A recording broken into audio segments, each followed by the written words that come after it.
उत्तर प्रदेश में मंगलवार को योगी मंत्रिमंडल के विस्तार के बाद मंत्रियों की संख्या बढ़कर अब 56 हो गई है। योगी सरकार के पहले कार्यकाल में भारतीय जनता पार्टी छोड़ समाजवादी पार्टी के साथ गए और अब सपा का साथ छोड़ बीजेपी के साथ फिर से जुड़ने के बाद सुहेलदेव भारतीय समाज पार्टी के नेता ओम प्रकाश राजभर को पार्टी ने कैबिनेट मंत्री बनाया है। साथ ही 2022 चुनाव में बीजेपी छोड़ सपा से विधायक बने और अब फिर भाजपा में लौटकर घोसी से विधानसभा का उपचुनाव हारने के बाद दारा सिंह चौहान को भी पार्टी ने कैबिनेट मंत्री बनाया है। हाल ही में बीजेपी के साथ गठबंधन के बाद राष्ट्रीय लोकदल आरएलडी के अनिल कुमार को भी कैबिनेट मंत्री बनाया गया है और भाजपा के साहिबाबाद से विधायक सुनील शर्मा को राज्य मंत्री बनाया गया है।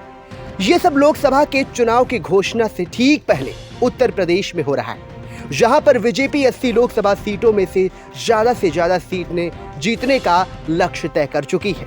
हमने ये जानने और समझने की कोशिश की कि इस छोटे से मंत्रिमंडल विस्तार से भाजपा की जाति से जुड़ी राजनीतिक रणनीति की क्या झलक मिलती है और ये आने वाले लोकसभा चुनाव के नजरिए से कितना महत्वपूर्ण है। इस मंत्रिमंडल विस्तार पर अमित शाह का हस्तक्षेप होना बताया जा रहा है। बताते चले कि ओम प्रकाश राजभर समाजवादी पार्टी के लिए 2022 में प्रचार करते थे। उन्होंने एक बार मुख्यमंत्री योगी आदित्यनाथ के बारे में बहुत तीखी बातें कही थी। दारा सिंह चौहान भी बीजेपी छोड़ने के बाद योगी आदित्यनाथ पर हमलावर रहते थे।